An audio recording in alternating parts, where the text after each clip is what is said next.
Hello, everyone. Welcome back to Police Quest 1. Okay, so I got what I think is a fairly comprehensive list of all the search terms that you can type into the computer. So I'm going to go ahead and once again be immature just for a bit and type in all of them. If I miss any of them, let me know and we can maybe cover them in a future video. But I think this is going to be an authoritative list of everything that the computer knows. So we got this last time, and there are a few synonyms for it that it understands, but they all result in the same message.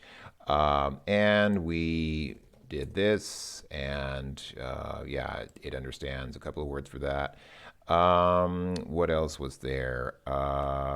Oh yeah, one thing I missed last time, however, was this. This is one of LGR's favorite words. Well, he usually prefers farts, but this is the singular. Actually, I don't think it's recognized as plural farts, does it? No, it does not. You have to use the singular here. And then an elastic fluid. I don't think that's. I don't think it's necessarily. It's not really supposed to be a fluid unless it changes state. It's kind of like how Ali G said, how sometimes the gas turned into a solid. Like, I thought I was going to let out some gas, but then I checked later and, oh, hello, it turned into a solid. Anyway, yeah, so that I think that it really ideally shouldn't be a fluid. And I think all fluids are elastic to some extent, aren't they? Well, all material. I guess all material is elastic to some extent, but it depends on depends on the chemical structure of it. So what did I miss? Yeah, and last time we got that, and it understands this as a synonym. Um, and yes, of course, there are many synonyms that it understands for this, but they all result in that same response. Oh yeah, and one thing that's kind of amusing is, so it understands this, and it says that that's found on a male, which is true. But amusingly, if you type this, it considers that a synonym. It says that that is also found in a male. Now, it's true that that is something you find in a male, but I believe women have one of those as well. Correct me if I'm wrong. Anybody who knows, who understands women, perhaps can enlighten me on this matter. Okay, I think that's it. I think that's it for naughty words. So again, my apologies. I had to show that. I mean, come on, it's just it was too good to miss. The game also does recognize, as far as I know, four different Sierra personnel who were involved in the making of the game. I believe last time I typed in Jim Walls, but there are three others. So there's Ken Williams, who of course was president and CEO of Sierra. And fittingly, then the message says he's like a civil servant. We can't fire him and can't get him to work. Al Lowe was mentioned in the credits, former programmer and author of that cult classic Bopabet. With here, of course, here the game is using a reasonably liberal interpretation of the word classic. It's classic in the way that. I don't know. I was going to say it's classic in the way that Plan 9 from Outer Space is classic, but actually, even that is classic in a way that Bopabet probably is not, in the sense that many people still remember Plan 9 from Outer Space in stark contrast to Bopabet. Well, I guess there are people who remember Bopabet as well, but I think they are a rather small minority of people who still remember that game. Okay, so whom else do we have? Of course, again, Jim Walls, the designer of this game. He's a nice old family man, former CHIP, California Highway Patrol officer. And then we have Greg Rowland, who was a programmer who worked on this game, and he is a computer renaissance man. He's an artist, a programmer, and a guitarist, which yeah, covers, I guess, a few of the Renaissance arts because, of course, the Renaissance had so many programmers in it. What else? Did I miss anything? I think that's most of it. Oh yeah, the computer also does understand the. I guess this is a DOS computer because it actually responds to dir. It gives you an error, so I guess there's some disk error on drive A, but it at least understands the command. And if you type help, it says that online help is no longer available.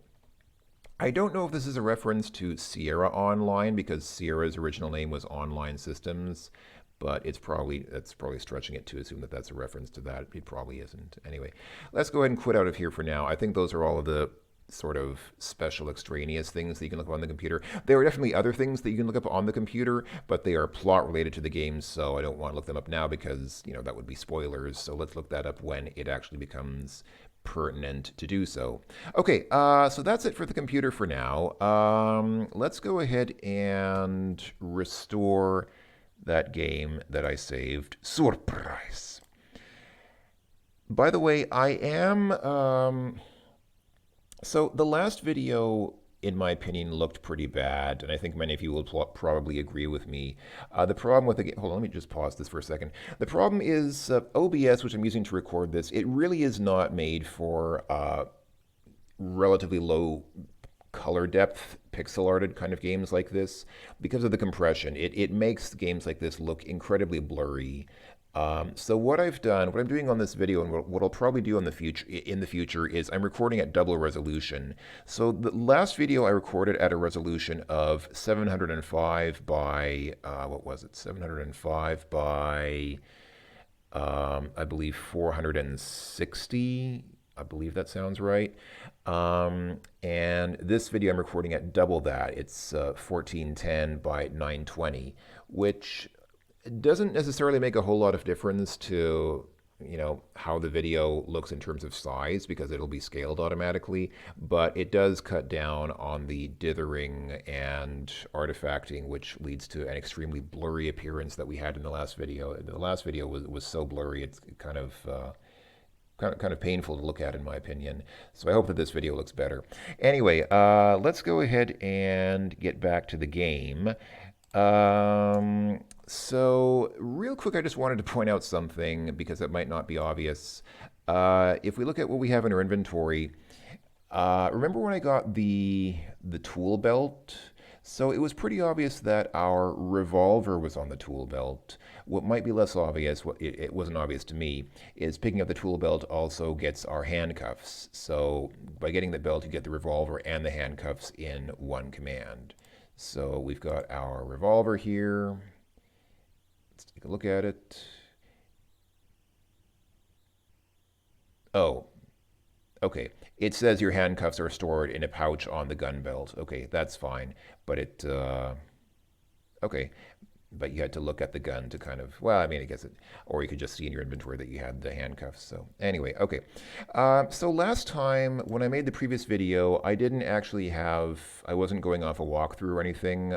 So I was just kind of playing freestyle, going off memory, which worked out fairly well, but I forgot a couple of things. So this game follows the CR tradition of giving you points for a few bizarre actions that don't make a whole lot of sense. Which was not exclusively a Sierra tradition, of course, but it was something that Sierra games sometimes did. So we looked in our own pigeonhole, but if you start further back here, so our pigeonhole was somewhere here towards the front of this row of pigeonholes. But if you go further towards the back and look in a pigeonhole, it looks like Steve finally cleaned out his box. Wait, really? That's annoying. We didn't get a point for that. Okay. If you look in Steve's pigeonhole before the briefing, it'll tell you that there's a big stack of papers in there. And for whatever reason, for reasons that are abundantly unclear to me, you get a point for doing that. But it looks like you don't get the point for looking in there if you look in after the briefing, after Steve has already cleared out his pigeonhole. So we're going to be missing a point. That's kind of unfortunate. Okay, I might off screen just go ahead and do that just to get the missing point. I mean, it's not a big deal. It's just 1 point. The game's not gonna it's not gonna have that big of an impact on the course of the rest. In fact, I don't think it has an impact on any of the rest of the game. But it's important, points Max points, 245 possible points. Okay, so that's one thing you can do for points. So I'll probably just, after this video, I'll off-screen that and so we can get the missing point, and then I'll have to restart the game. So I'll have to restart the game from the beginning, go through that whole thing, and then get that missing point. But that's fine. I'll do that off-screen. And what else? There was one other thing. Let me just quickly check. There was one. Oh, that's right. Yes.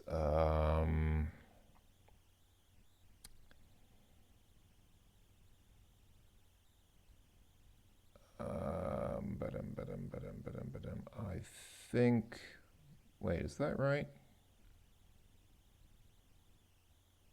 I think that's right. Yeah, I forget how the points work in this game, but hold on. Sorry, I'm getting sidetracked here because I'm trying to do too many things at once. Well, I'm not. It doesn't look like I'm doing much. I'm not doing much in the game, but I'm looking at a couple of different references because I want to make sure that I don't miss any points.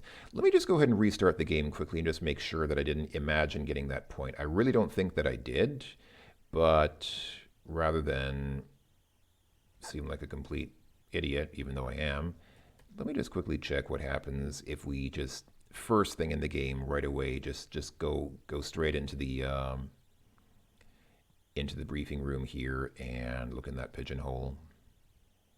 Because otherwise it's going to bother me for the rest of the game. For the rest of the game, I'm going to be 1 point behind, and then if we finish with 244 points, then that's going to be very distressing to me. So look in pigeonhole. Yeah, you look in Steve's pigeonhole and see a stack of subpoenas. Yeah, we did get a point for that. Okay, so you do get a point for it if you look at it ahead of time, but otherwise, if you look at it when he's cleaned it out, then you don't get a point anymore. And why you get a point for that is beyond me. Why should you? Why should you get a point for looking in somebody else's pigeonhole? It's none of your business. But that's what the game does. So, okay, like I said, I'll go ahead and restart the game and off-screen that later. Or off-screen, doing everything else that we did in the last video after doing that. But since we've restarted the game, let me go ahead and show you. Yeah, so this is what happens here if you go directly into the locker room after starting the game. You can see these four men standing around, and they will say various things to you. Can you believe that Morris Fudley? Every day he showers here because he's too cheap to shower at home. Hey man, showering at home is expensive. You have to pay for the water and you have to pay for the heating to make the water hot, unless you shower in cold water, which most people will not. Say, Sonny, do you know how to tell the difference between an oral and rectal thermometer? By the taste. Well, see you later. I'm late for a date to raise my caffeine level. You are hilarious, sir. That was the funniest joke that I've ever heard in my life. This red-headed officer appears to have a mustache. It's actually mentioned in the game's manual that officers are not to have facial hair, with the possible optional exception of a well-groomed mustache. So he must have a well-groomed mustache. Boy, what a hangover I have. I should have left the blue room earlier last night.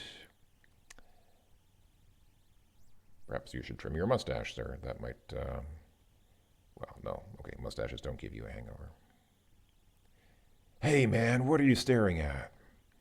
Yes. This is also where Yakko... Let's see, can we talk to the guy here? Isn't it nice how affirmative action has helped guys like you get on the force? I'm not sure what he meant to imply with that remark. Let's not dwell on that too much. Oh, okay. If you approach him outside the shower, then he'll start talking to you. Do you know the best thing about the shower, Sonny? It's free. Too bad you have to work, Sonny, says Fudley. I'm 10:10. It's beer time for me. You'd better get on your beat before Sergeant Dooley catches you blowing off department time. All right. This is also where Yakko tried to interact with the guy. I believe this is where Yakko entered the famous Grapman. No. Okay, so I think that's all that I wanted to show. So let's go ahead. Oh yeah, while we're here, we might as well see what happens if we annoy the chief. So the chief's office is on the left here. And we stepped inside briefly last time, and he just told us to go to briefing, he told us briefly to go to briefing, which makes sense. But let's see what happens if we just stand around. And rather than going to the briefing, we just pester him in his office. You're going to be late for briefing again. Your public awaits you. Let's see. Can we look out the window? See the brickwork of an exterior wall. That is true, but I think there's also something else. I mean, the brickwork of the exterior wall is here, but here you see some asphalt of what is presumably a parking lot. And what about that bookcase back there? What do we see in the bookcase besides books? In the bookcase are various manuals. I failed to read ahead and somehow interpreted the text as manuals, even though the word manuals does not appear anywhere in the remaining text of this message. In the bookcase are various volumes of official departmental procedures and general orders guaranteed to cure insomnia. Yes, yes. And at the top there's, that's the, I was going to say there's some kind of trophy at the top, and then I realized I believe that is the pilot droid from Space Quest 1. Officer Bonds, your public awaits you. Can we look at the trophy? The inscription on the trophy reads, Sergeant John Dooley, 3rd place, 5th annual pygmy goat races. Is Sergeant Dooley a pygmy goat? Okay, we don't need the books. Let's try looking in the filing cabinet. Bonds, aren't you assigned enough work to do? Go on, get out of here. How can you do that? Okay, fair enough. Sonny, you know you don't belong in this office without an invitation. Get to work. I think let's hang around here for a little longer and see what happens. If certificate of accomplishment for outstanding achievement in the leadership of City of Lytton community youth programs. Okay. Can we look at this? I wonder if that was the picture or the... Doesn't know what a certificate is. Is that a diploma? No.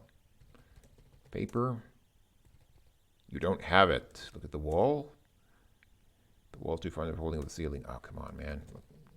Okay, look at the filing cabinet. No, nothing special. Okay, I think we've seen everything there is to see in this room. So, is he not gonna get upset at us? Is he not gonna take action if we just stand around in here all day? Is he just gonna keep yelling at us until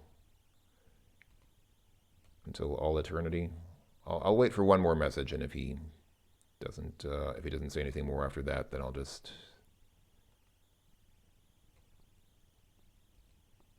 Come on, Sergeant. Come on, Sergeant, say something. The world is waiting.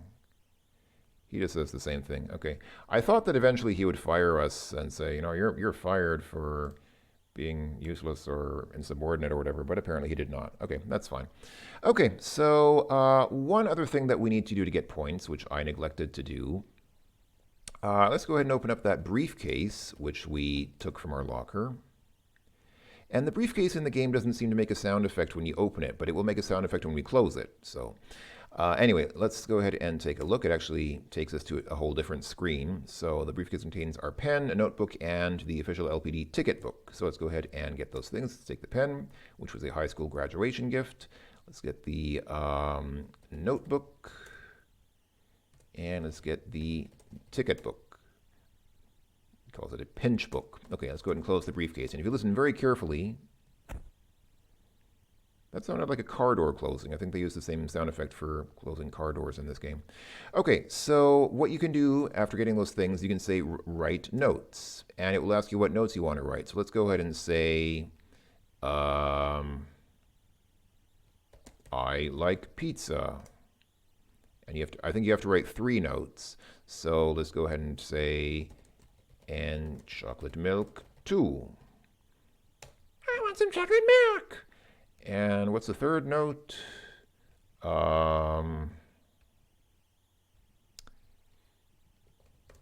The rug really tied the room.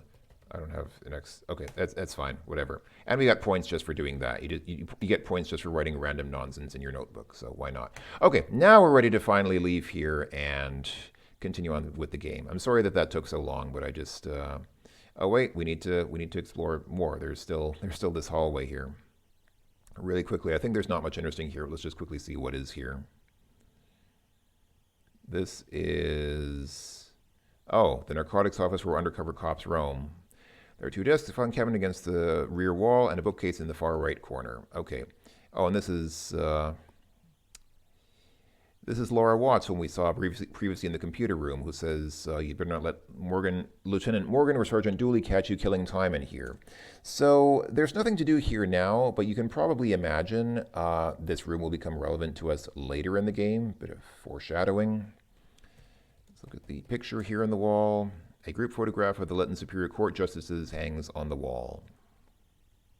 Usually small towns don't have a Superior Court of their own, as far as I know, but... Anyway, is there anything behind this door? I guess there is. Let's find out what it is. What is this? Oh, this is Lieutenant Morgan's office, and he just leaves it unlocked? Uh-oh. Oh. I thought we were going to get in trouble just for walking into his office and just hanging around here, but... Okay. Sonny, I'm extremely busy right now. Besides, uniformed cops don't belong in narcotics division. Would you please hit the road and write some tickets? All right, fair enough. We are a regular traffic cop, so let's go ahead and hit some traffic. So this game doesn't really have any plot. So some Sierra games start off with, with a real story. Like, for example, the first Space Quest game actually has that whole text intro that it does. And the first King's Quest, it starts off without a story, but if you are smart enough to walk into the castle and talk to the king, then he basically tells you the story. But this game is kind of like the first Leisure Suit Larry game in that it has no explicit plot at the beginning. The whole plot is, you're a police officer named Sonny Bonds, now get to work. In the fictional town of Lytton, working for the Lytton PD. That's it, that's the whole plot of the game. And obviously, it will develop from there, but... So let's see, the parking lot holds 3 patrol cars, an unmarked car, and a shiny, clean Corvette. The Corvette here is Sonny's personal car. We will use that if we go off duty. And the unmarked car is obviously used for, undercover detectives.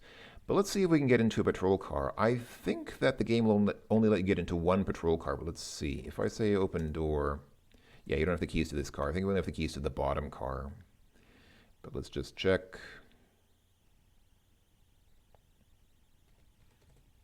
Yeah, okay, so we only have the keys to this bottom car here. Now, one sort of thing that the game makes you do every time you get into the car is you have to examine the car. Your marked patrol car features a powerful V8 engine choked down with the very latest in smog devices and purchased from the lowest bidder. It is capable of attaining speeds of up to 87 or more miles per hour. That's nice, but I didn't really... I wanted to... do I need to say check the car? This side looks okay. I think you're supposed to check all 4 tires. Or maybe not. Maybe it checks both tires on that side at the same time, but you have to check both sides until it gives you a message.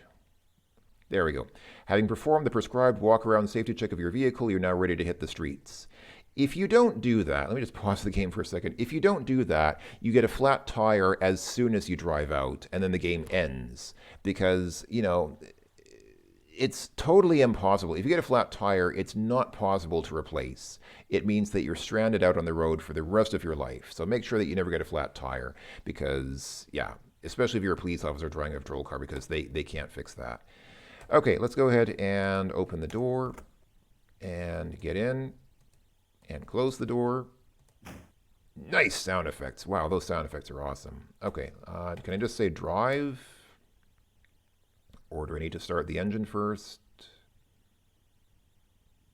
Is it? Oh, I think it's loading. Come on. Takes a while, but I'm pretty sure it... Yeah, there we go. Okay. So, wait, where are we? We are, okay, so you can see we're the car in the upper left. So the parking lot that we're in is in the upper left, and our car is in the upper left of that parking lot.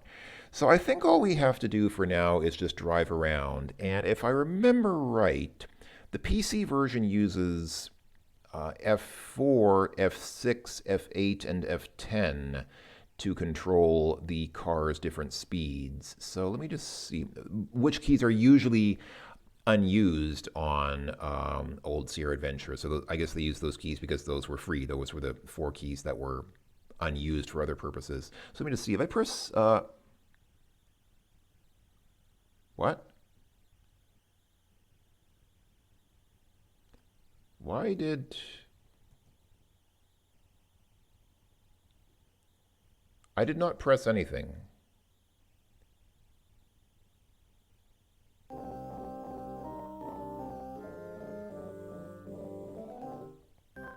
That reminds me, that death music reminds me. Somebody pointed out the similarity between the music here and in King's Quest III.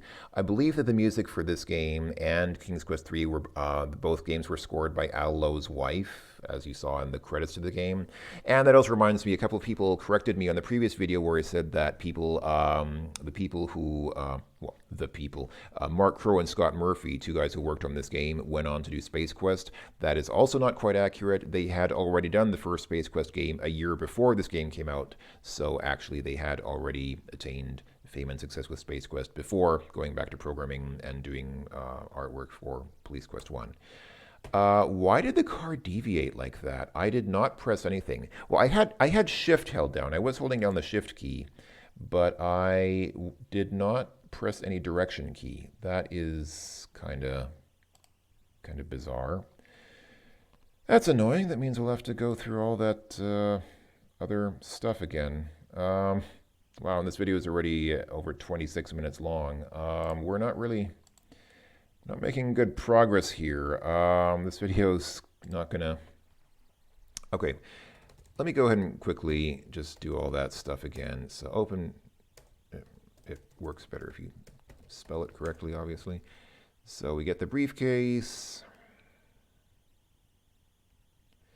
Let's go ahead and get the pen and the ticket book and the notebook and close the briefcase and listen for that awesome sound effect. Oh, it's so quiet, but I love it. It's just so subdued. I love that sound effect. I like very subdued and subtle sound effects like that. Okay, write notes. So note 1 is, this is my first note. This is my second note. And this is my third note. And it occurs to me, can I actually read the notebook? Will it actually... It actually does. It actually records what you wrote, and if you read the notebook, it will show it back to you. Well, that's one way to get embarrassed. Write something really stupidly embarrassing in the notebook and then not realize it, and then when you're playing the game with friends later, try to read the notebook, and then you read the notebook and say, well, just, you can use your imagination. I'm sure you can come up with something that would be something that you probably wouldn't want everyone to see. All right, so let's go ahead and do this again. Actually, since I'm here again, let me go ahead and save. And I'll say I'm at car. Give it a second to save. Wow. I believe the reason this is happening is because the disk is full. So what I'll need to do then is, if I click on disk here, this disk only okay, this disk has a lot more room. Okay, so we'll need to save the rest of the games on this disk. The other game, I think we started off with 6K free on it, and now it has 2K free, so one save game takes up 4 kilobytes. So we'll need to save the rest of the games on disk 2 because disk 1 is already full. Okay, so go ahead and save that and give it a moment to save. Okay, I think that should suffice. So let's see what happens if we just get right into the car without inspecting it. Open door, get in, close door, and drive.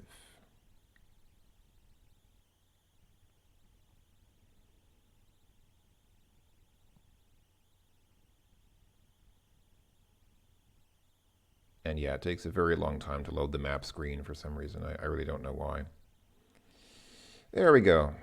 Somebody pointed out in the previous video that driving in this game was a lot of fun. And yeah, it is. I mean, it's a very simple driving interface, but yeah, there we go. You skipped the required safety inspection of your vehicle prior to leaving the station yard. You're now disabled here with a flat tire. And instead of, literally just walking across the street to the police station and getting a replacement tire, no, that's it. You're dead. Totally impossible to get out of the car, walk across the street, and say, I need a new tire for my car, or a new wheel, or whatever.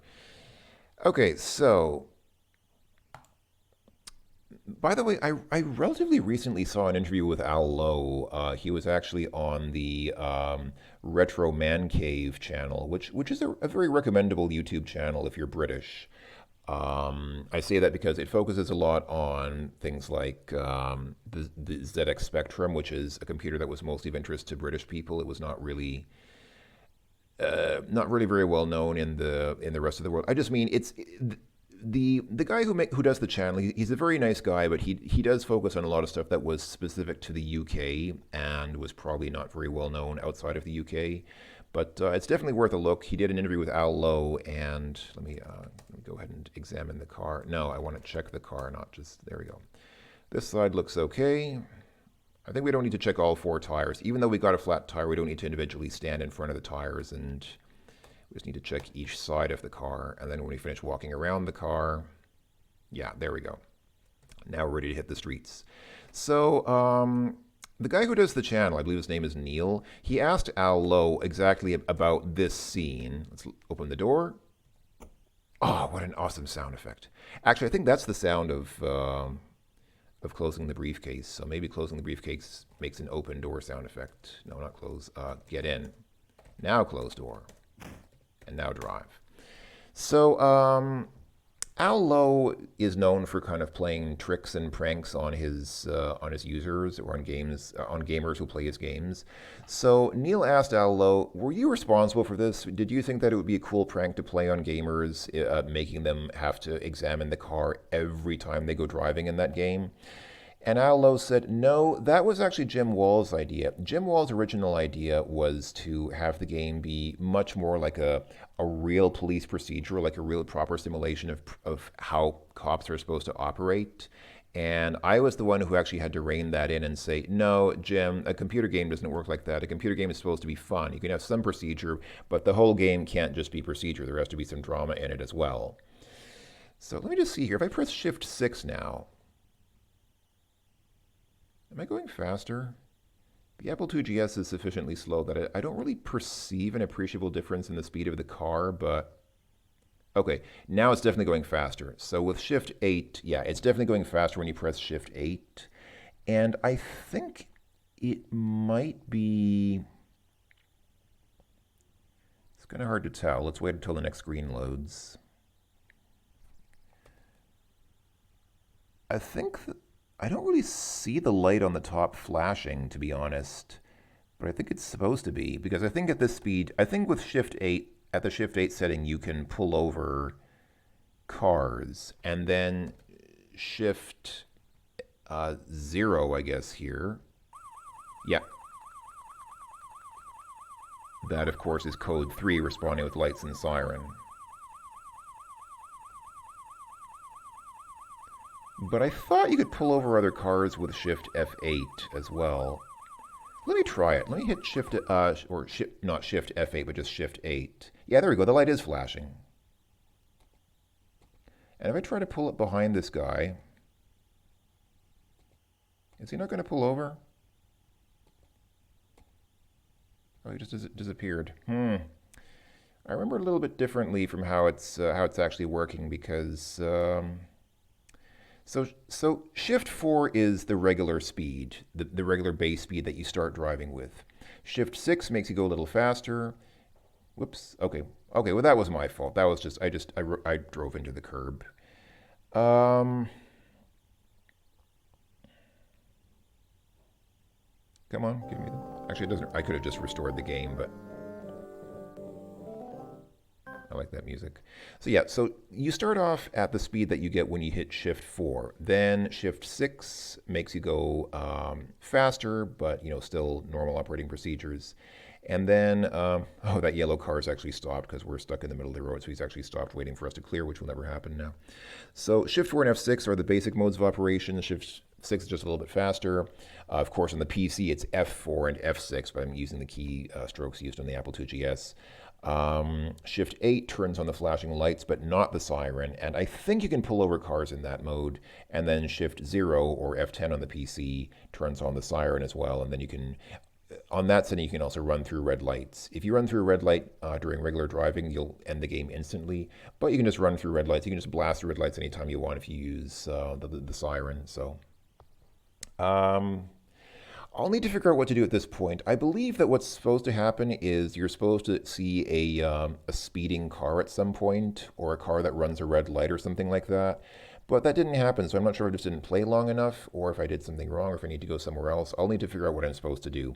But yeah, so yeah, it's kind of if you're curious, check out the interview with Al Lowe on Retro Man Cave. It's a pretty cool interview. I mean, Al Lowe's a pretty cool guy. He has a habit of talking a little too much, but you know he's American in contrast to Neil's very fine British mannerisms. So you can see the cultural difference there, but it's kind of funny.